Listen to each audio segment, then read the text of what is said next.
बेकारमा यो एमसीको नाम किन पोलिटिक्स गर्नु? विभिन्न पार्टी बाँचे के विवाद भएको छ, पार्टी फुटेको छ, त्यो विषयमा हामी कति कमजोर छौँ त?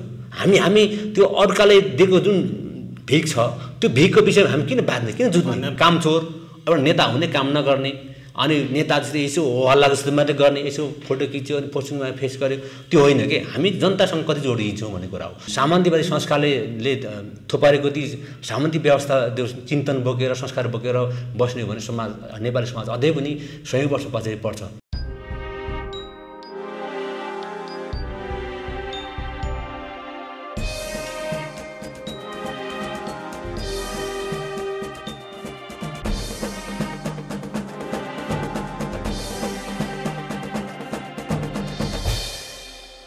नमस्कार, लोकल टकमा तपाईलाई स्वागत छ। म निराजन मोक्तान। निर्वाचन आयोगको हेड काउन्टबाट उपेन्द्र यादवको अध्यक्षतामा रहेको जनता समाजवादी पार्टी अहिले निर्वाचन आयोगको हेड काउन्टबाट आधिकारिकता पाइसकेको छ। यो आधिकारिकतासँगै अहिले उपेन्द्र यादव नेतृत्वको जसपाबाट छुट्टिएर महन्त ठाकुर दल विभाजनमा लाग्नु भएको छ र यो दल विभाजनमा लागेसँगै उक्त पार्टीले पनि दलको रूपमा मान्यता पाइसकेको छ। आजको कार्यक्रममा मसँग जनता समाजवादी पार्टी उपेन्द्र यादवले नेतृत्व गर्नुभएको पार्टीको युवा नेता मसँग हुनुहुन्छ र उहाँ तत्कालीन समाजवादी विद्यार्थी युनियनको अध्यक्ष हुनुहुन्छ। आउनुहोस् उहाँलाई स्वागत गरौँ। स्वागत छ विवेकजी। धन्यवाद। तपाईँ पहिला सङ्घीय समाजवादी विद्यार्थी युनियनमा हुँदाखेरि केन्द्रीय अध्यक्ष हुनुहुन्थ्यो। हजुर। अनि अहिले पार्टी एकीकरण गरिसकेपछि तपाईँले केन्द्रीय अध्यक्ष पद तपाईँले त्याग्नु भएको। धन्यवाद छ यो ग्लोबल टक जुन प्लेटफर्ममा मलाई यसरी बोल्ने अवसर दिनुभएकोमा तपाईँलाई। र तपाईँले अघि नै भनिसक्नु भयो, अहिले जनता समाजवादी पार्टी जसरी एउटा स्थापित भइसकेको छ नेपाली पोलिटिक्समा, र यति बेला चाहिँ मैले जनता समाजवादी पार्टी बन्नुभन्दा अगाडि सङ्घीय समाजवादी फोरम भन्ने पार्टी थियो। त्यो पार्टीको विद्यार्थी सङ्गठन समाजवादी विद्यार्थी फोरम को चाहिँ म अध्यक्ष थिएँ। र पछिबाट जब समाजवादी पार्टी बन्यो, त्यो समाजवादी पार्टी बनिसके पछाडि चाहिँ मैले पार्टीहरू बिचको एकता भइसके पछाडि त्यसको भातृ सङ्गठनहरूको पनि एकता हुँदा त्यो बेला म समाजवादी विद्यार्थी फोरमको अध्यक्ष थिएँ। र त्यो बेला चाहिँ हाम्रो उता नयाँ शक्ति विद्यार्थी युनियनको सँग हाम्रो एकता हुँदा मैले त्यो बेला चाहिँ समाजवादी विद्यार्थी युनियन नेपाल भन्ने सङ्गठनको नामकरण गरेर म ती साथीहरूलाई ती समाजवादी विद्यार्थी युनियन सङ्गठन निर्माण गरेर म आफ्नो अध्यक्ष पदबाट चाहिँ म जिम्मेवारी मुक्त भएको हुँ।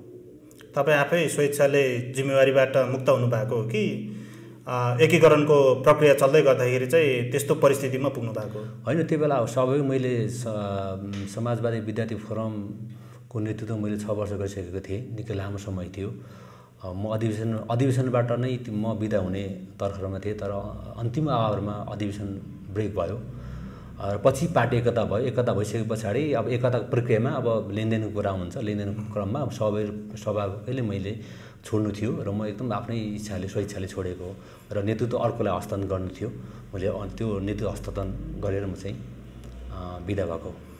विवेकजी, अब विद्यार्थी राजनीतिमा त्यत्रो समयदेखि तपाईँ आन्दोलनमा होमिनु भएको व्यक्ति, पार्टी अझ ठुलो हुँदै जाँदाखेरि त कति मान्छेहरू पदको लागि कुर्सीको लागि मर्यादै गर्छन्, तर तपाईँ चाहिँ आफ्नो पदलाई अथवा आफ्नो अध्यक्ष त्यो जिम्मेवारीलाई तपाईँले छोडेर चाहिँ तपाईँ सक्रिय विद्यार्थी राजनीतिबाट चाहिँ अलिकति ओझेलमा पर्नु भयो नि त? यो त होइन, एउटा जे चिजको एउटा प्रक्रिया हुन्छ। त्यस जुनै चिजको सुरु भएपछि त्यसको अन्त्य हुन्छ। म जब विद्यार्थी पोलिटिक्समा लागेको 2 दशकभन्दा धेरै भयो। अब त्यो 2 दशक स्टार्टिङ पिरियड जुन स्टार्टिङ फेजदेखि अब अन्तिमसम्म म कुनै न कुनै बिन्दुमा मैले विद्यार्थी पोलिटिक्स छोड्नु पर्थ्यो। त्यो एजको कारणले गर्दा, त्यो भनौँ न पार्टी निर्माणको कारणले गर्दा मैले छोड्नु पर्थ्यो र त्यो स्वाभाविक रूपबाट मैले त्यो अब आफ्नो जिम्मेवारी छोड्नु पर्थ्यो र मैले त्यो एकदम छोडेको हो। कस्तो लाग्छ तपाईँलाई, तपाईँले जुन जिम्मेवारी अर्को साथीहरूलाई हस्तान्तरण गरेर तपाईँ जानुभएको छ, तपाईँले यसो फर्केर हेर्दाखेरि अहिले ती साथीहरूले के गरिराखेको छ, कस्तो गरिराखेको छ जस्तो लाग्छ? सन्तुष्टि तपाईँले महसुस गर्नुभएको छ? होइन, म जति पनि विद्यार्थी आन्दोलनमा रहेँ, विद्यार्थी सङ्गठनमा रहेँ, मैले एकदम विद्यार्थीहरूको शिर उच्च पर्ने काम गरेँ। जब म नेतृत्व भएर धेरै लामो समय काम गरिरहेको कष्टमा चाहिँ मैले निश्चित रूपबाट विद्यार्थी आन्दोलनलाई नयाँ दिशामा लाने, नयाँ रूपबाट नेपालको विद्यार्थी आन्दोलनलाई नयाँ रूपबाट नयाँ तरिकाले परिभाषित गर्ने कोसिस गरियो। त्यो प्रयास जारी छ र मलाई चाहिँ के लाग्छ भने जब साथीहरूले चाहिँ अब फर्केर हेर्दा म आफ्नो इतिहासपट्टि, आफ्नो विगतपट्टि फर्केर मलाई एकदम गर्व लाग्छ। तर अहिले जसरी हामीले जो प्रयास गरेका थियौँ सङ्गठनलाई नयाँ रूपबाट बढाउनको लागि, जुन जसरी अगाडि बढाउने कोसिस गरेका थियौँ, त्यसै विविध कारणले गर्दा जसरी सोचेको पार्टी सङ्गठन राखेको लक्ष्यप्रति चाहिँ त्यति भनौँ न म चाहिँ सन्तुष्टि छैन। किनकि त्यो विविध कारण छ। अब महामारी कारण छ, अब साथीहरूको सक्रियताको कारण छ, अध्ययनको कारण छ, विभिन्न कारणले गर्दा नेपालको विद्यार्थी आन्दोलनलाई नयाँ तरिकाबाट लानको निम्ति हामीले जुन रूपबाट चाहिँ पहल लिनुपर्ने थियो, जुन हाइटबाट चाहिँ पहल लिएर चाहिँ त्यसलाई विकास गर्नुपर्ने थियो, ती काम चाहिँ भएको छैन र यो हुनुपर्छ। र म साथीहरूलाई आग्रह गर्न चाहन्छु कि तपाईँहरूले त्यो हाइटबाट, त्यो लेभलबाट चाहिँ नेपालको विद्यार्थी आन्दोलनलाई र नेपालको शैक्षिक क्षेत्रमा र शैक्षिक नीतिलाई त्यो अनुसार रूपबाट तपाईँहरूले परिभाषित गर्नुपर्छ। र त्यसको लागि म तपाईँहरूले एकदम सम्पूर्ण विद्यार्थी साथीहरूलाई म भित्री हृदयदेखि म आग्रह गर्न चाहन्छु कि नेपालको विद्यार्थी आन्दोलनलाई नयाँ रूपबाट परिभाषित गरिएन भने, नयाँ रूपबाट विकास गरिएन भने यो चाहिँ डाइनोसरको रूपमा परिणत हुनसक्छ। त्यस कारणले गर्दा त्यो काममा जान नदिनको निम्ति चाहिँ मैले सबै साथीहरूलाई आग्रह गर्न चाहन्छु यही मञ्चबाट। सक्रिय राजनीति, विद्यार्थी राजनीति गरेर आउनुभएको मान्छे अब मूल पार्टीले पनि आफ्नो दायित्व सम्झेर कार्यकारी जिम्मेवारीमा नराखिदिएको जस्तो लाग्दैन कहिलेकाहीँ? होइन, मलाई योभन्दा पहिले पनि पार्टीले धेरै अवसर दिएको छ। अहिले म आफूलाई त्यो पदे मर्यादामा म पाइनँ भन्ने कुरोमा मलाई कुनै सङ्कोच छैन र मलाई त्यो कुनै दुःख छैन। निश्चित रूपबाट पार्टी निर्माण क्रममा अब सङ्गठनले दिएको, पार्टीले दिएको जिम्मेवारी म जहाँ बसेर पनि होइन निर्वाह गर्न तयार छु, त्यो गरि पनि रहेको छु। र अबको पुस्ता चाहिँ कस्तो हुन्छ पर्छ भने हामी धेरै पदीय जिम्मेवारीमा बस्नै पर्ने, पदीय जिम्मेवारी चाहँदा मात्रै पार्टीमा बस्नुपर्ने र पदीय मर्यादा पाइएन भने चाहिँ हामी चाहिँ सङ्गठन छोड्ने जुन खालको एउटा प्रविधि छ, होइन गलत ट्रेन्ड छ, यसले हामीले बदल्नु छ। त्यस कारणले गर्दा हामीले चाहिँ घटिकुन अब पुस्ताले हाम्रो योगदान केमा त, मैले पद पाउँछु भन्नेमा योगदान हो कि अब त्यो पद पाउनको लागि हामीले छिनाझपडी गर्ने हो कि साँच्चै नै अबको नयाँ आन्दोलन, समाजवादी आन्दोलन निर्माणमा योगदान गर्ने त भन्ने कुरा हो। त्यसले गर्दा हामी चाहन्छौँ अब हामी सबै युवा पुस्ताले र म आफैले पनि अबको योगदान भनेको समाजवादी निर्माणमा हो। समाजवादी संस्कार, समाजवादी चिन्तन, समाजवादी मनोविज्ञानले सिङ्गो राष्ट्रलाई, सिङ्गो देशलाई, सिङ्गो समाजलाई त्यतातिर उद्वेलित गर्नुपर्छ, त्यो दिशातिर लानुपर्छ। त्यो लानको लागि तपाईँ हामीले हर समय हामीले चाहिँ अत्यन्तै अध्ययनशील भएर मेन्द्रबाट अध्ययन गरेर र समग्र नेपाली समाजलाई कसरी चाहिँ त्यो समाजवादी राज्य व्यवस्थामा, समाजवादी समाजमा लान सकिन्छ र नेपालको आर्थिक प्रणाली समाजवाद उन्मुख जुन संविधानले व्यवस्था गरेको छ त्यसलाई मिट गर्दै अघि जाने र सम्पूर्ण जनतालाई समाजवादको दिशामा लानको निम्ति हामीले त्यो खालको जागरण, त्यो उत्साह, त्यो खालको चेतना, त्यो खालको मनोविज्ञान, त्यो व्यक्तिगत रूपबाट पनि त्यो सिङ्गो समुदायमा, सिङ्गो राष्ट्रमा त्यो खालको एउटा राष्ट्रिय मनोविज्ञानको विकास गर्नुपर्छ र त्यो मनोविज्ञान विकास गर्नको निम्ति नै मेरो योगदान रहनेछ र त्यो योगदान नै अबको पुस्ताले सोच्नुपर्ने योगदान हो र यसरी जान्दा मात्रै नेपालमा समाजवादको एउटा आधार बन्छ, आधारशिला बन्छ। नत्र भने तपाईँ हामी त्यो पुँजीवादी व्यवस्थाले थोपरेको त्यो दूषित विचारहरू बोकेर अनि त्यो सामन्तीवादी संस्कारले थोपरेको ती सामन्ती व्यवस्था त्यो चिन्तन बोकेर, संस्कार बोकेर बस्ने हो भने नेपाली समाज अझै पनि 100 वर्ष पछि पर्छ। त्यस कारणले गर्दा अहिलेको लडाइँ भनेको यहाँ हो। किन यहाँ हो भने हामीले नयाँ समाज निर्माण गर्नको निम्ति हामीले कसै न कसैले पुस्ताले कुर्बानी गर्नैपर्छ, त्याग गर्नैपर्छ, होइन? त्यो त्यागले मात्रै त्यो समाज निर्माण हुन्छ त्यो त्याग गर्ने पुस्तामा अहिले तपाईँ हामी छौँ भन्ने मलाई लाग्छ हाम्रो पुस्ता।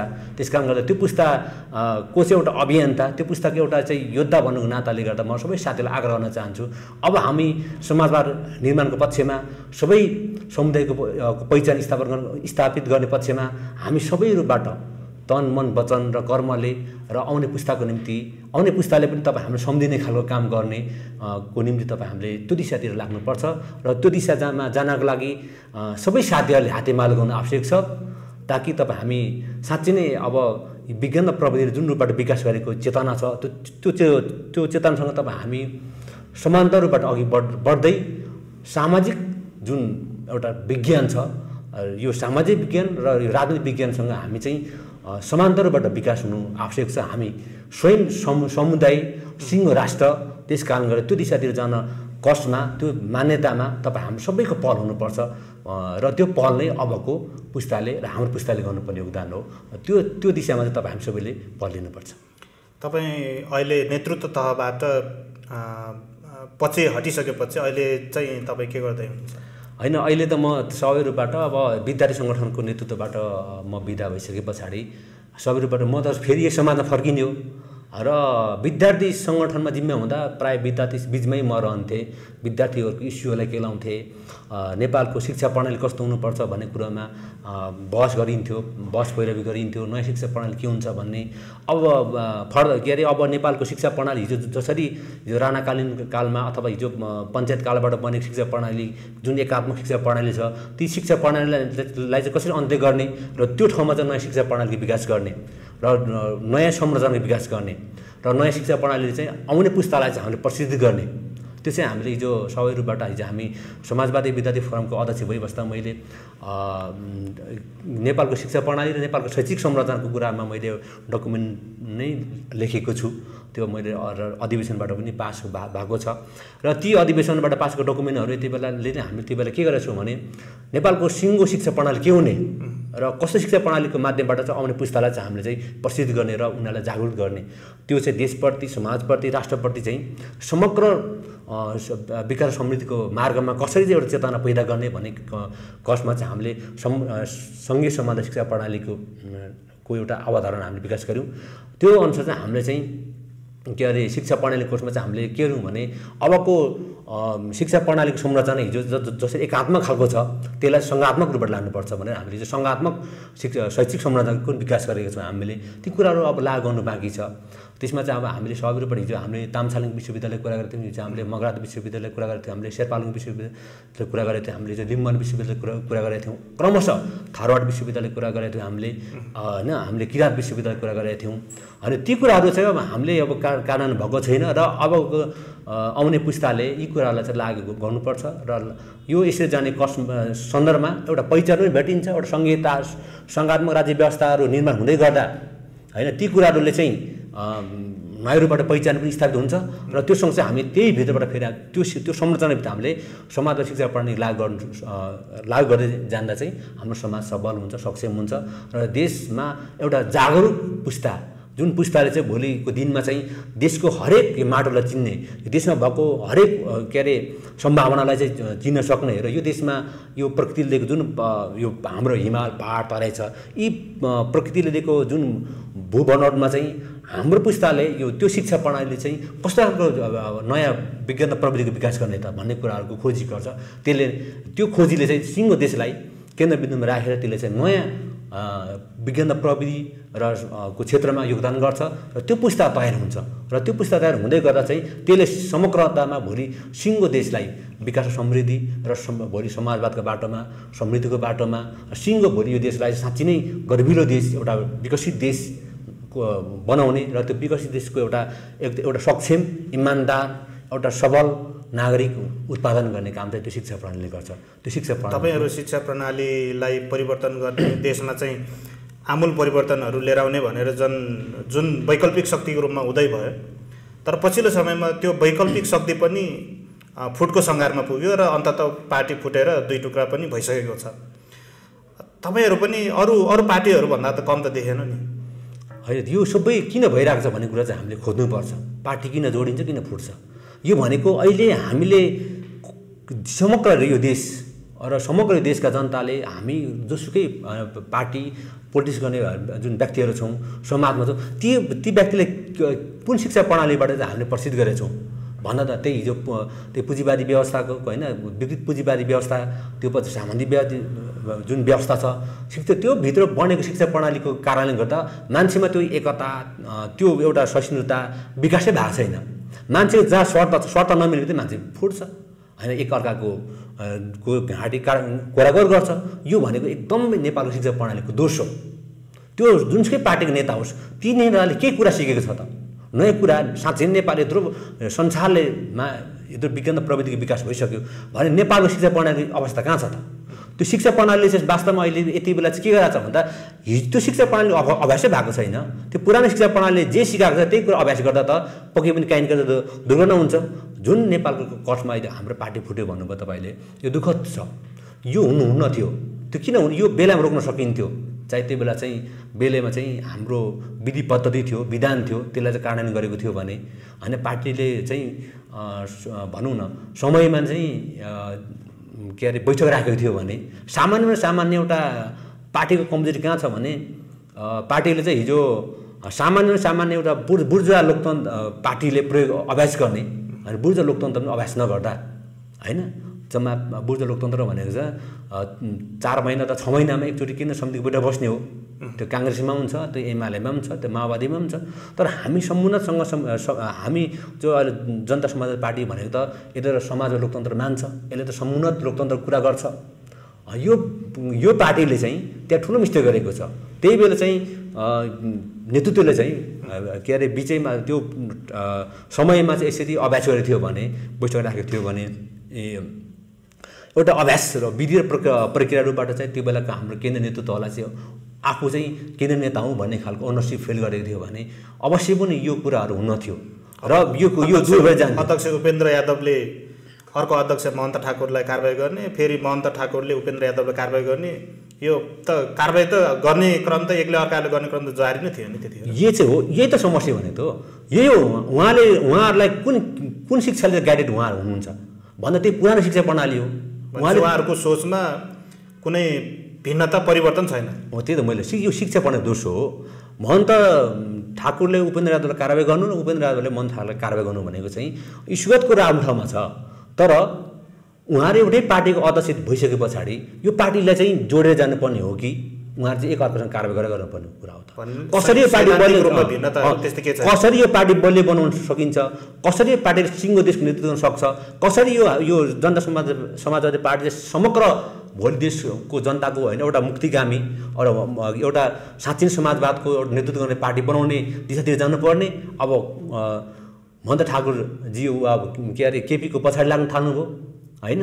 अब त्यसको प्रतिवादमा हाम्रो उपेन्द्र यादवजीले कारबाही गर्नुभयो। त्यो उहाँ त्यो पछाडि जाने खालको अवस्था दिनुहुन्न थियो होइन।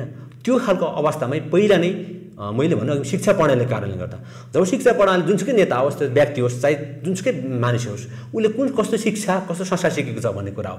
हामीले प्रविधिले यति धेरै विकास गरिसक्यौँ तर हाम्रो चेतनामा चिन्तनमा हामी एकदम धेरै पछाडि पञ्चायतकालको जस्तो हामी चाहिँ अझ त्यो पछाडि राणाकालको जस्तो त्यो चेतनामा हामी छौँ होइन। प्रविधिले कहाँ विकास गरिसक्यो भने हाम्रो राजनीतिक विकासक्रम चाहिँ त्यही पञ्चायतभन्दा माथि उठ्न सकेन। अनि हामी फेरि भन्दैछौँ कि हामीले नयाँ अभ्यास गर्छौँ भन्दैछौँ। त्यो नयाँ अभ्यास गर्ने कसमा चाहिँ सन्दर्भमा चाहिँ हामी फेरि त्यहाँ प्रयास छैन हाम्रो इमान्दार प्रयास छैन त्यहाँ। त्यस कारणले गर्दा इमान्दार प्रयास बन्नको लागि हामीले सङ्घीय समाज शिक्षा प्रणालीद्वारा जोसुकै नेताहरू प्रसिद्ध हुनु आवश्यक छ। समाजवादी चिन्तनबाट समाजवादी अभ्यासबाट समाजवादी के अरे मनोविज्ञानबाट सबै नेताहरू चाहिँ फर्स्टमा उहाँहरूले सबै हामी स्फूर्त त्यो कुरामा हामी सबै अभ्यस्त हुनुपर्छ। यो अभ्यस्त हुनलाई अथवा यो तपाईँले भन्नुभएको कुरा नै लागू हुनको लागि चाहिँ कति समय लाग्छ होला त? अब यो ठ्याक्कै अब मान्छे इमान्दार भइदिने भने चाहिँ यो आजदेखि लागू गर्दा हुन्छ नि होइन। आज हामीले पार्टीको यो गठन त आज 9 वर्ष हो भन्नाले नेताहरू इमान्दार भएन। उहाँहरू सिद्धान्त विचारप्रति उहाँहरू इमान्दार हुनु भएन। मुखले चाहिँ भन्ने तर व्याकरण भएन। तपाईँको पार्टी अध्यक्ष पनि इमान्दार भएन भन्नु म व्यक्तिमा जान चाहँदैन। उहाँ नेतृत्वले त्यसरी चाहिँ यसलाई लाग्नु पर्थ्यो। नेतृत्वले चाहिँ सोच्ने हो कि कसरी चाहिँ समग्र पार्टी सङ्गठन पार्टी कमिटीलाई चलाउने, उहाँले चाहिँ विधि पद्धतिमा ढाल्ने, त्यो विधि पद्धतिद्वारा चाहिँ पार्टीलाई माथि लाने, समृद्धि बनाउने, जनतामा त्यो अनुसारको संस्कार सिकाउने भन्ने कुरा हो नि त।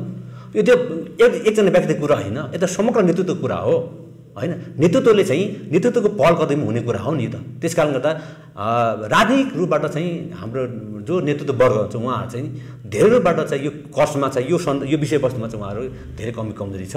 यो कमजोरी चाहिँ सच्याउनुपर्छ उहाँहरूले। हामीले देखेको त तपाईँको पार्टी फुटको प्रमुख कारण भनेको केपी ओली सरकारलाई समर्थन हुने। अब त्यो त एउटा सन्दर्भ मात्रै भयो होइन। एउटा केपी ओलीले एउटा घटना एउटा उत्पटाङ गर्यो है होइन। त केपी उत्पटाङकार हो त्यो होइन। अब उहाँ चाहिँ अब देशको प्रमुख हो, तर उहाँ चाहिँ एउटा जोकर मात्रै हो। उहाँ जोकर मान्छेले जोकरै गर्दा चाहिँ हाम्रो केही साथी हाम्रो नेताहरू पनि त्यो जोकरमा मिसिनु खोज्नु भयो। तपाईँको पार्टी अध्यक्ष उपेन्द्र यादव पनि त काङ्ग्रेस नेता शेरबहादुर देउवालाई समर्थन गर्न जानुभयो होइन। त्यो चाहिँ फरक प्रसङ्ग छ। अब उहाँले चाहिँ घटेको पनि अब काङ्ग्रेस अथवा त्यो पछि यता जुन हाम्रो पार्टी माओवादीको जुन एउटा एलायन्स बन्यो संविधान सभा संसद विघटन भइसके पछाडि जब केपीले चाहिँ आफ्नो नियत शर्त पूर्ति गर्नको निम्ति संहिता त्यो पछि यो हाम्रो संविधानलाई चाहिँ कोल्याप्स गर्दै थियो, त्यसको एगेन्स्टमा जब हाम्रो यता बल भनौँ एउटा एलायन्स बन्यो, त्यो एलायन्सलाई त रोक्ने काम भयो नि त। त्यो काङ्ग्रेसले पनि त्यो सम्भव थिएन, त्यो हाम्रो जसपाले पनि सम्भव थिएन, अनि माओवादी पनि सम्भव थिएन। समग्र जनताको जुन हिजो परिवर्तनको पक्षमा लड्ने जुन शक्तिहरू थिए ती शक्तिहरूको पहल गरिदिनु भएको कुरा हो। त्यस कारणले गर्दा यो परिवर्तनलाई ध्वस्त पार्ने जुन शक्ति केपी ओली उदायो त्यसलाई रोक्नको निम्ति अब काङ्ग्रेस माओवादी हाम्रो जसपा एलायन्स भयो। यो केसमा चाहिँ अब एउटा एलायन्सबाट बनेको कुरा हो त्यो। त्यस कारणले गर्दा यसलाई यसरी नै लिनुपर्छ। पार्टी त फुटिसक्यो, पार्टी फुटिसकेपछि तपाईँको पार्टीलाई कतिको क्षति पुग्छ जस्तो तपाईँको आकलन छ? अनि फुट भनेको त अब त्यसै पनि क्षतिको कुरा हो होइन। जुटमा अब शक्ति निर्माण हुन्छ, फुटमा त क्षतिको कुरा हुन्छ। अब यो दुःख छ जुनसुकै पार्टी फुट्दा पनि होइन, दुःख छ। र म चाहिँ के चाहन्छु भने हामी त्यो फुट्नुको पछाडि कारण भनेको चाहिँ हाम्रो शिक्षा प्रणाली कारण हो। त्यो शिक्षा प्रणाली चाहिँ अबको नेपालको पोलिटिकल पार्टीहरूले होइन लिन आवश्यक छ, त्यो नेतृत्वहरूले पनि लिन आवश्यक छ होइन। फुट किन हुने, फुट के कारणले हुने होइन। फुटले हामीलाई जनतालाई कहाँ पुर्याउँछ र जनताको हामीले जुन पार्टीले अघि सारेको परिवर्तनको कुराहरू त्यो एजेन्डालाई कसरी सम्बोधन गर्छ भन्दा ती फुटले त शक्ति क्षयीकरण गरेपछि त्यो चिज लस्ट हुन्छ, गुम्छ। त्यस कारणले गर्दा हामीले त्यो फुटले त अवश्य रूपबाट सबैले क्षति गर्छ। यो चाहिँ अब तपाईँको यो भनौँ न यो कार्यक्रमबाट भन्दा यो क्षतिको कुरा हो, दुःखको कुरा हो। अब यो क्षतिलाई कसरी परिपूर्ति गर्नुहुन्छ त? अब यो क्षतिलाई परिपूर्ति गर्ने एउटा मात्रै कस छ, त्यो भनेको हामी समाजवादी चिन्तनमा, संस्कारमा, त्यो पछाडि त्यो मनोविज्ञानमाबाट गाइड सम्पूर्ण पार्टी कमिटी, सिङ्गो पार्टी, सिङ्गो जनतालाई, देशलाई त्यो दिशातिर लानको निम्ति हामीले आजैदेखि मनैदेखि इमान्दारका साथ समाजवादी युगको नेतृत्व गर्ने भन्ने त्यो क्षमताको साथ, त्यो पहल कदमीका साथ हामी त्यो पहल लिनुपर्छ। र त्यो पहल लिने कसमा अब सबै इमान्दार हुनुपर्छ, मेहनत हुनुपर्छ। अब काम ठग अब भनौँ न काम चोर एउटा नेता हुने, काम नगर्ने, अनि नेता जस्तै यसो हल्ला जस्तो मात्रै गर्ने, यसो फोटो खिच्यो अनि पोस्टिङमा फेस गर्यो, त्यो होइन कि हामी जनतासँग कति जोडिन्छौँ भन्ने कुरा हो।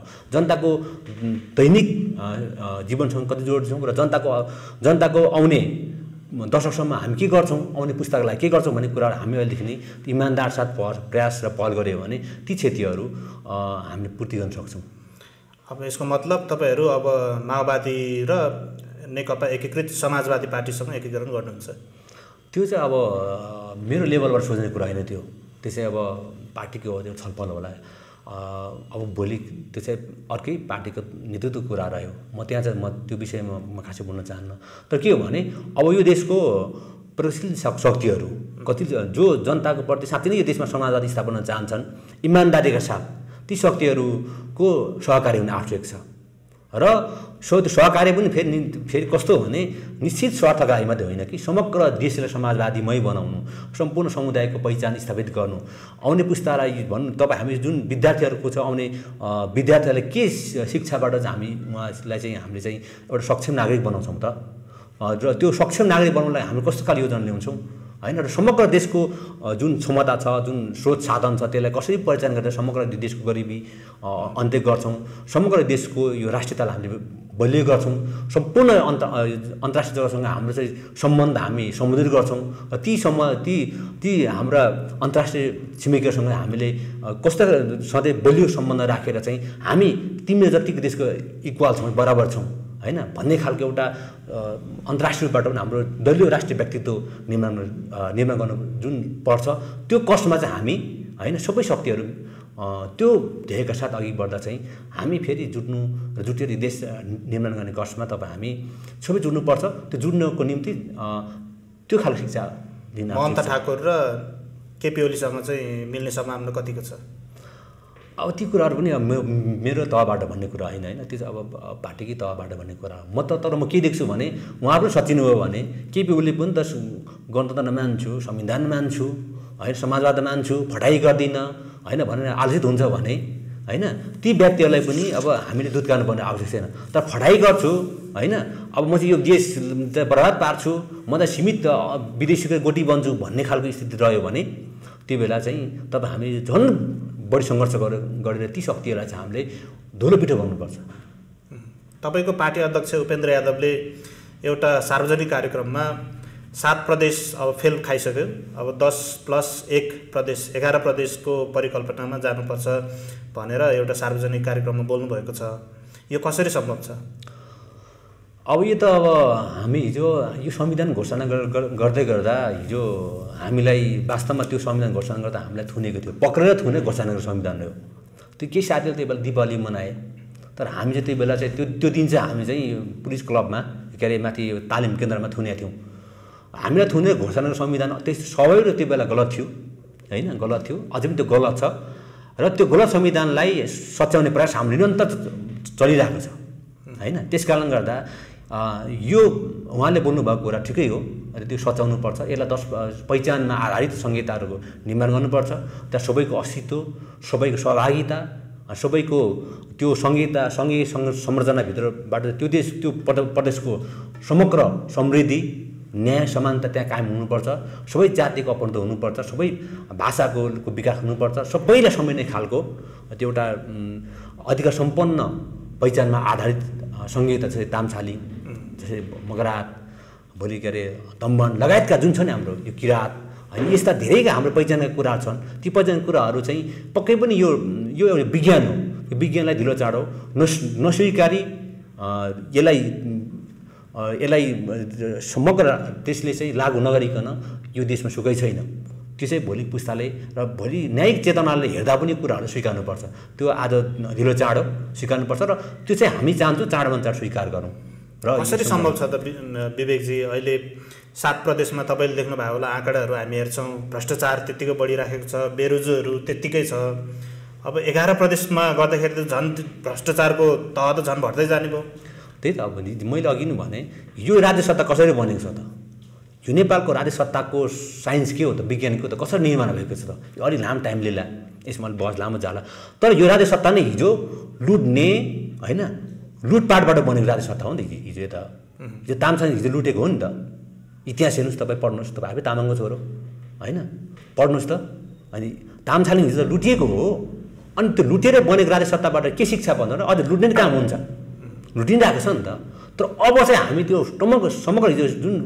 गलत शिक्षा प्रणालीबाट प्रसिद्ध भएका हाम्रा राजनेताहरू हुनुहुन्छ नेताहरू हुनुहुन्छ ती नेताहरूको दिमाग चाहिँ हामी टोटल्ली समुन्नतसँग के अरे समाज शिक्षा प्रणालीले भरिदिनुपर्छ त्यो भनेको हामी लुट्ने होइन हामीले निर्माण गर्ने हो समानता कायम गर्ने हो समृद्धिको निर्माण गर्ने हो समग्र रूपबाट यो देशलाई एउटा समृद्ध देश बनाउने हो त्यसकारण गर्दा त्यो भ्रष्टाचार गर्ने कुराहरू त समग्रता त्यो हिजो गलत शिक्षाको कारण गर्दा गलत शिक्षा प्रणालीको कारण गर्दा ती नेताहरू अहिले जोसुकै जाउँ ती नेताहरू त्यो शिक्षा प्रणालीबाट गाइडेड छन् र तिनीहरूले भ्रष्टाचार गर्छन् घुसखोरी गर्छन् देश जनताको पक्षमा काम गर्दैनन् जनतालाई सधैँ के अरे देखाउने माई खाने भाँडाको रूपबाट प्रयोग गरिरहेका छन् यसलाई चाहिँ हाम्रो पुस्ताले ब्रेक गर्नुपर्छ तोड्नुपर्छ र त्यो गलत चेतना भएको दिमागमा चाहिँ न्यायिक चेतना भर्नुपर्छ। त्यस कारणले गर्दा हामीले फेरि पनि शिक्षा प्रणालीको कुरा गर्नुपर्छ। त्यो भनेको सङ्घीय समाज शिक्षा प्रणालीको माध्यमद्वारा सबै नेताहरू जो अहिले बन्देको नेताहरू भाइ बहिनीहरू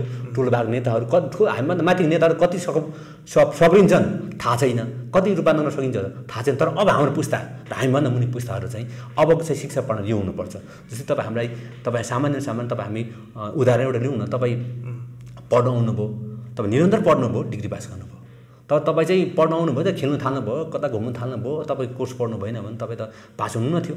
तर तपाईँ निरन्तर पढ्नुभयो होइन, तपाईँ पास हुनु। त्यसरी नै आउने पुस्तालाई हामीले त्यसरी राम्रो शिक्षा प्रणालीबाट उहाँलाई चाहिँ हामीले जागरुक गर्नुपर्छ, सक्षम नागरिक बनाउनुपर्छ। ती नागरिकहरूले भोलि त्यो व्यवस्थाहरू, त्यो तामछालिङभित्रको कुराहरू, त्यो तम्बानको कुराहरू, त्यो लिम्बानको कुराहरू, ती प्रदेशहरूभित्र ती सचेत मान्छेहरू, ती जागरुक मान्छेहरूले चाहिँ भोलि त्यो देशलाई, त्यो प्रदेशलाई कसरी निर्माण गर्ने, कसरी समृद्धि बनाउने, त्यहाँ कसरी ती चिजहरू अन्त्य गर्ने भन्ने कुराको मेनुबाट उहाँले त्यो शिक्षा प्रणाली, त्यो शिक्षा पाइसकेपछि उहाँले गर्नुहुन्छ भने समग्र रूपबाट देशलाई कसरी समृद्धि गर्ने भन्ने पक्षमा उहाँको एकजुट आवाज हुन्छ। ती आवाजले भोलि यो देशलाई माथि लान्छ। त्यस कारणले गर्दा अबको बन्ने प्रदेशहरूमा चाहिँ अब पहिचानमा आधारित प्रदेशहरू बन्छ र ती पहिचानमा आधारित प्रदेशहरू चाहिँ समाजवादी राज्य व्यवस्थामा जान्छ, लानुपर्छ। त्यो अब तपाईँको पार्टीको जुन अहिले वर्तमान संविधानप्रति असहमतिहरू छ, पहिलेदेखि असहमतिको बुदाहरू पनि छ होइन, कतिचोटि तपाईँहरूको पार्टी पनि सरकारमा त पुगिसकेको छ, पुग्यो। अब अहिले त तपाईँहरूको यो सरकार गठबन्धनको सरकारभित्रमा तपाईँको पार्टी पनि छ। अब यो जुन असहमतिको बुदाहरू, संविधानप्रति असहमत कुराहरू तपाईँहरूको छ नि, त्यो कुराहरू कार्यान्वयन गर्नको लागि तत्परता अब तपाईँहरूले देखाउनुहुन्छ कि के गर्नुहुन्छ? अब हाम्रो असहमति त धेरै पहिलेदेखिको कुरा हो, संविधान नभन्दादेखि कुरा असहमतिको कुरा हो, त्यो त हाम्रो अब छँदैछ। अब प्रयास रहन्छ। अब हिजो तपाईँले देख्नुभयो होला संविधानमा धेरै त्रुटिहरू थिएछ होइन, थियो त्यो बेला होइन, हामीले भन्दा गरी आज सचाउँदैछ नि त। त्यस कारणले गर्दा जसरी यो बनेको संविधान भएको त्रुटिहरूलाई सचाउनु निम्ति अब अहिले हामी सरकारमा सहभागी भइसकेका छैनौँ। अब को हुन्छन्, अब त्यहाँ जाँदा चाहिँ अब अधिकतम प्रयास हुन्छ र फेरि सरकारमा सहभागी हुने बित्तिकै फेरि संविधान संशोधन भन्ने कुरा होइन। संविधान संशोधन त फेरि संसदले गर्छ, संसदमा अङ्कगणित कुरा रहन्छ। त्यस कारणले गर्दा अब आउने दिनमा चाहिँ अब पार्टीले फुल रूपबाट प्रयास गर्नुपर्छ, इमान्दार भएर प्रयास गर्नुपर्छ र सबै शक्तिहरूसँग चाहिँ मेन रूपमा छलफल गर्नुपर्छ। नेपालको बौद्धिक क्षेत्र, नेपालको सीमान्तकी क्षेत्रहरू जो यो पहिचानको विरोधी भएकोसँग बसेर उसँग एकता, उसँग सङ्घर्ष गरेर उनीहरू रूपान्तरण गरेर भए पनि यो ढिलो चाँडो नेपालको यो संविधान सच्याएर जनतालाई अधिकार सम्पन्न त्यो पहिचानमा पहिचान स्थापित गरेको संविधान र सबैको अधिकार स्थापित गरेको संविधान बनाउनुपर्छ र त्यो बनाउनु निम्ति हाम्रो प्रयास रहन्छ, जारी छ। तपाईँकै पार्टीको सङ्घीय परिषद अध्यक्ष बाबुराम भट्टराईले समाजवादी केन्द्र बनाउने भनेर जुन उहाँले कुराहरू राखिराख्नु भएको छ, तर विश्लेषकहरूले चाहिँ उहाँको चाहिँ स्पष्ट नभएको विचार हो, यो अस्पष्ट कुरा हो भनेर भन्छन् नि। अब त्यो विषयमा म धेरै टिप्पणी गर्नु छैन। त्यो उहाँको त्यो विषयमा उहाँले कसो सोचेर भन्नु त समाजवादी केन्द्र भन्नु, समाजवाद निर्माणको लागि सबै समाजवादी चिन्तन भएको मान्छेहरू चाहिँ एकजुट हुनु भनेको राम्रो कुरा हो। तर फेरि त्यो समाजवादी चिन्तन भएको मान्छेहरूको नाममा चाहिँ फेरि त्यहाँ चाहिँ फेरि अर्को चाहिँ फेरि कुहेको फर्सी जस्तो चाहिँ त्यहाँ होइन पलायो भने चाहिँ एकदम खराब कुरा हो। त्यसले गर्दा हाम्रो व्यवहारले, हाम्रो पहल कदमीले त्यो प्रुभ हुनु पऱ्यो क्या। समाजवादी केन्द्र बनाउने भन्ने कुरा एउटा राजनीतिक कुरा रह्यो, ठिक छ त्यो आफ्नो ठाउँमा। तर हामीले चाहिँ समाजवादी केन्द्र बनाउँदै गर्दा जनतामा चाहिँ कति परिवर्तन ल्याउँदैछ हामीले? के यो राजनीति भनेको चाहिँ हामी केही यो पोलिटिक्स गर्ने मान्छेको मात्रै खेलाउन त होइन नि त। हामीले गर्दा पोलिटिक्स तल जनताको जीवनस्तरमा कति परिवर्तन भयो त? हामीले उठाउनेको नाराले त तल जनतामा कति जागरण लियो त? हामी कति तल पहल जनतासँग चाहिँ माथि उठाउनु पहल गऱ्यौँ त भन्ने कुरा हो। जनताको उत्पादन कति जोड्यौँ त?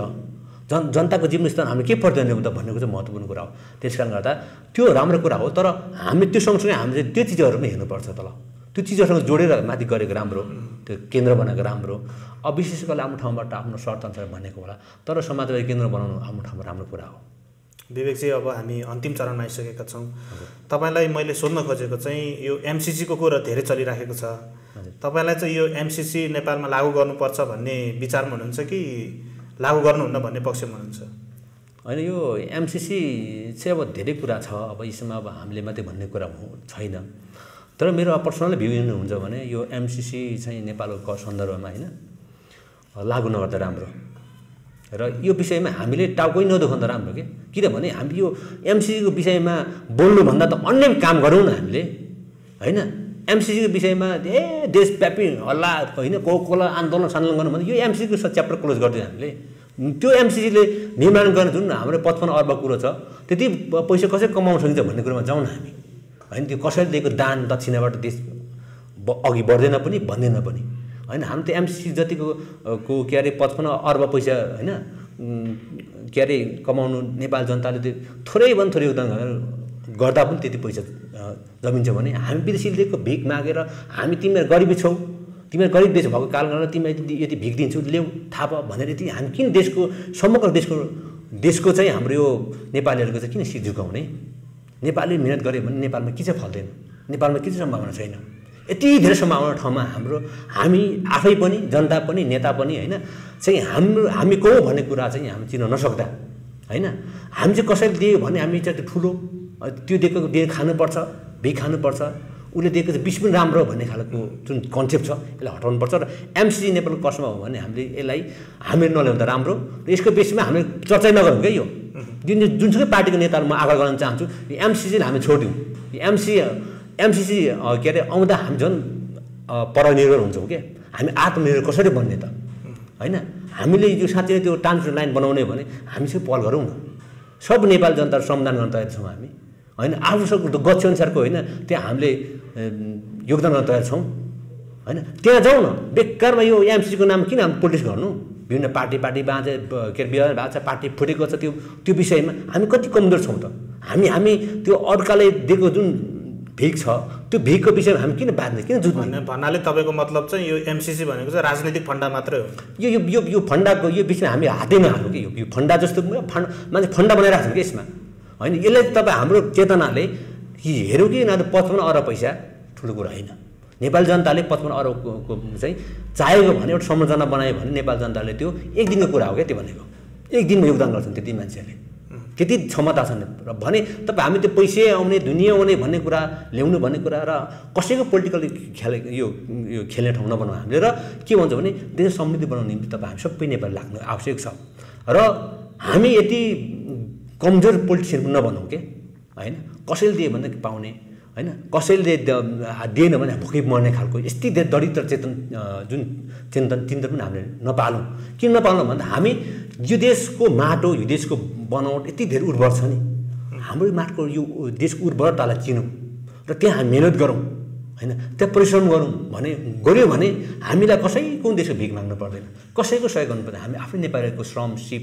क्षमताले सिम्म यो देशलाई एक दशकभित्र हैन चाहिँ हामी इमान्दार प्रयास गर्ने भने यति राम्रो देश बनाउँछौँ कि यति समृद्धशाली देश बनाउँछौँ कि यति धेरै एक समुन्नत देश बनाउँछौँ यति मिलेको समाज बनाउँछौँ हामीले त्यो सम्भव छ तर हामी इमान्दार प्रयास गर्नु पर्यो हामी कसैको विदेशीको गोटी बन्नु भएन कसैको दलाली गरेर आफ्नो पेट भर्ने कुरा होइन कि हामी आफ्नै मेहनतमा पौरखमा चाहिँ देश बनाउने काममा चाहिँ हामी लागौँ प्रयास गरौँ र त्यो खालको हामीले चाहिँ एउटा आधारमा समग्र नेपालीहरूले त्यो प्रयास गऱ्यौँ भने हामी 10 वर्षमा एक दशकमा चाहिँ हामी मजाले देश हैन एउटा गतिमा लान्छौँ र देशको टोटल मर्यादा फेर्न सक्छौँ त्यो क्षमता चाहिँ अबको पोलिटिसियनहरूले राख्नु आवश्यक छ अझ हाम्रो पुस्ताले चाहिँ त्यो पहल लिन आवश्यक छ बुढा पुस्ताले गरेको हामीभन्दा अग्रज पुस्ताले गरेको जुन कमजोरीलाई हामीले लिनु पर्दैन छैन हामीले हटाइदिने त्यो एमसीसी पनि त्यही हो हामीले यो विषयमा चर्चा नगर्ने हामीले तपाईँको पूर्व नेता भनौँ न हजुर राजेन्द्र महतो अहिले त उहाँले नयाँ पार्टी खोलिसक्नु भएको छ हजुर उहाँले एउटा यो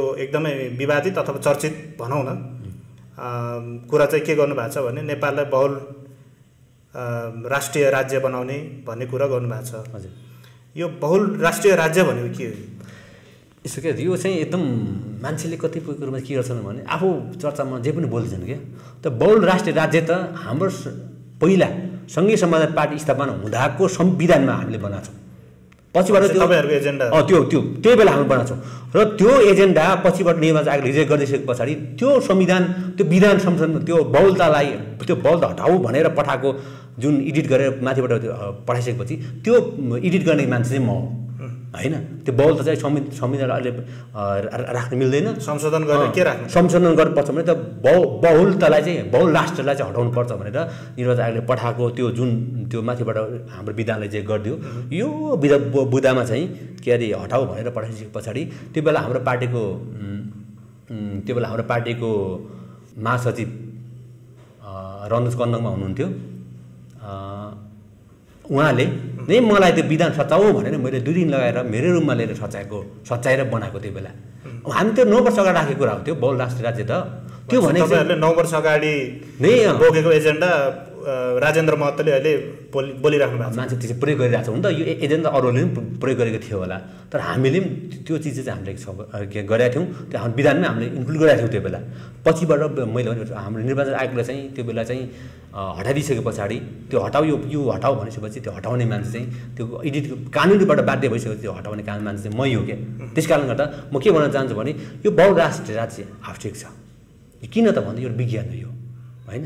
अब मान्छेले बोल्नु आफू माथि उनीहरूले जहाँ पनि बोलिदिन्छन्, तर कार्यान्वयनको कष्टमा चाहिँ ती मान्छे नजान्दा चाहिँ समस्या हो। त्यसले गर्दा यो बहुल राज्य भनेको चाहिँ राष्ट्र भने चाहिँ यो देशको सबै साझा हुनुपर्छ भन्ने कुरा, सबै भाषा धर्म संस्कार संस्कृतिको साझा होस्, उन्नति होस्, प्रगति होस्, समग्र रूपमा त्यो खालको अभ्यास गर्नु पाउनु उनीहरूले ती राष्ट्रहरूले, राष्ट्र भने जनता त हो होइन, ती राष्ट्रहरू चाहिँ अभ्यास गर्नु पाउनु, त्यो चाहिँ राज्यले रिकभर गर्नुपर्छ भन्ने कुरा हो। त्यस कारणले गर्दा ती बहुल राष्ट्र चाहिँ हुनुपर्छ, त्यो ढिलो चाँडो नेपाली समाज स्वीकार्ने खालको अवस्थामा हामी पुर्याउँछौँ र जनताको चेतनाले त्यो खोजी गर्छ। यो कुनै जातिप्रति लक्षित होइन, यो सबै जातिको उन्नति र प्रगतिको निम्ति सारिएको एउटा विज्ञान हो।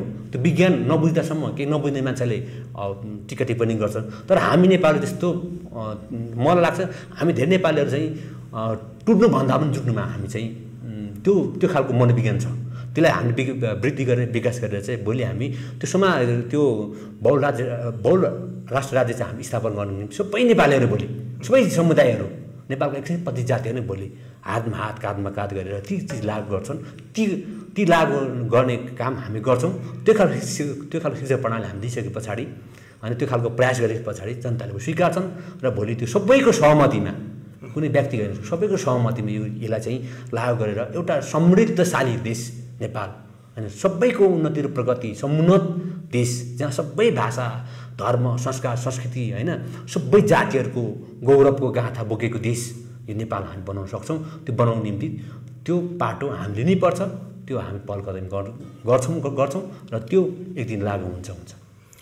विवेकजी, अब जाँदै तपाईँ विद्यार्थीको पूर्व अध्यक्ष हुनुहुन्छ, विद्यार्थी सङ्गठनको अहिले तपाईँको जुन वर्तमान विद्यार्थी अध्यक्ष हुनुहुन्छ, उहाँलाई तपाईँको तर्फबाट विद्यार्थी आन्दोलन कस्तो भइदियोस् अथवा कस्तो होस् भन्ने तपाईँ सुझाव दिन चाहनुहुन्छ एउटा अध्यक्षको पूर्व अध्यक्षको हैसियतले? जुन हामीले हिजो बनाएको विधान छ, सङ्गठनको उद्देश्य छ, अहिलेको लागि त्यो सङ्गठनले बनाएको उद्देश्य र जुन विधानमा हामीले कोड गरेका छौँ त्यो उद्देश्यलाई कार्यान्वयन गर्नुभयो भने त्यहाँ धेरै कुरा हामीले कोड गरेर त्यहाँ राखेका छौँ। र म के आग्रह चाहन्छु भने अहिले विविध कारण छ, त्यही पनि अब हामीले घटेको पनि युवाहरू होइन दासै बन्नु हुँदैन। हामी लोकतन्त्र अथवा समाजवादी लोकतन्त्रका हामी हिमायतीहरूले समाजवादी लोकतन्त्रलाई जीवन पद्धतिसँग जोड्नुपर्छ, हाम्रो जीवन विकास समाज विकाससँग जोड्नुपर्छ र हामीले ठिक समयमा अब बुर्जुवा लोकतन्त्र मान्ने सङ्गठनहरू भन्दा उन्नत खालको अभ्यास गर्नु पर्यो हामीले होइन, त्यो खालको अभ्यास गर्नु पर्यो हामीले। त्यस कारणले गर्दा त्यो अभ्यास गर्दै र विधानमा व्यवस्था भएको सङ्गठन उद्देश्यप्रति कार्यक्रमहरू बनाउँदै अघि जानका लागि म आग्रह गर्न चाहन्छु। त्यो गर्नुभयो भने धेरै कुरा त्यहाँ हामीले समेटेका छौँ, त्यसले नयाँ केही न केही सङ्गठनमा एउटा जागरण पैदा गर्छ र सङ्गठनलाई चाहिँ विधि पद्धतिमा त्यही हो। फेरि विधि पद्धति भनेको हामी उन्नत चेतनाको आधारबाट होइन समग्र समाजलाई लानको निम्ति धेरै चुनौती छ, त्यो म स्वीकार्छु होइन। सङ्गठनमा थरीका मान्छेहरू छौँ हुन्छ, तर त्यो थरी मान्छेलाई पनि हाम्रो प्रयास गर्नुपर्छ, प्रयास समेट्नु पर्यो र उहाँलाई चाहिँ सँगै समाज शिक्षा प्रणालीको माध्यमद्वारा चाहिँ उहाँहरूलाई प्रसिद्ध गर्नु पर्यो। जब ती शिक्षा प्रणाली प्रसिद्ध हुँदैनन् भने उहाँहरू त हिजोकै त्यो पुरानो शिक्षा प्रणाली प्रणालीबाट उहाँहरू प्रशिक्षित छन्। ती पुरानो शिक्षा प्रणाली त उहाँलाई सधैँ मान्छेलाई अप्ठ्यारो पार्ने, आफ्नो निजी स्वार्थ मात्रै सीमित हुने, केही आफ्नो स्वार्थ प्राप्त भएन भने त्यो चिजलाई छोडेर हिँड्ने यी खालको प्रवृत्ति धेरै छन्। त्यस कारण यी कुरालाई अन्त्य गर्नको निम्ति चाहिँ इमान्दार प्रयास, पहल सङ्गठनले राखेको उद्देश्यप्रति र सङ्घीय समाज शिक्षा प्रणालीले देखाएको बाटोमा इमान्दार प्रयास गर्नुको लागि म आग्रह गर्न चाहन्छु, अनुरोध गर्न चाहन्छु। हवस् त विवेकजी, तपाईँको व्यस्त समयको बावजुद पनि हामीलाई समय दिनुभयो, तपाईँलाई धेरै धेरै धन्यवाद दिन चाहन्छु। तपाईँलाई पनि धेरै धेरै धन्यवाद छ यो अवसर दिनुभयो र समग्र यो इन्टायर टिमलाई धन्यवाद छ। यो ग्लोकल टक प्लेटफर्मलाई पनि धेरै धेरै धन्यवाद दिँदै तपाईँलाई पनि फेरि पनि मुरी धन्यवाद दिन चाहन्छु। दर्शकवृन्द, उहाँ हुनुहुन्थ्यो जनता समाजवादी पार्टीका युवा नेता तथा समाजवादी विद्यार्थी फोरमको पूर्व अध्यक्ष विवेक राई। उहाँसँग गरिएको कुराकानी तपाईँलाई कस्तो लाग्यो? यदि तपाईँसँग सल्लाह सुझाव तथा प्रतिक्रिया छन् भने हामीलाई पठाउन नबिर्सनुहोला। आउँदो श्रृङ्खलामा अर्कै विषयवस्तुसहित म उपस्थित हुनेछु। तबसम्मको लागि प्राविधिक क्षेत्रबाट सहयोग गर्नुहुने प्राविधिक मित्र र मलाई बिदा दिनुहोस्। हवस् त, नमस्ते।